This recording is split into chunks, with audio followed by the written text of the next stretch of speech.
maganda naman siguro clearing ngayon. Okay. Let's go. Yung sementong to kaya hanggang summit na to? Hindi po. To Mount Talam Mitan. So doon nag-end yung semento. Palantik. Pero dito tayo. Start na ng basagan ng tuhod. Warm up pa lang to. Marang kababalaghan dito. Station 1. Medyo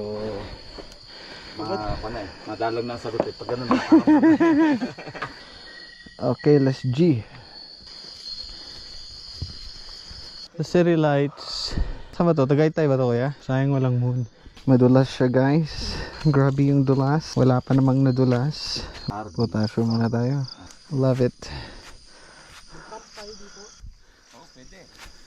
Di yan, napakaganda po ng sunset yan. Dito? Ang tagal lumubog kasi mababa na eh. Yan ang sunset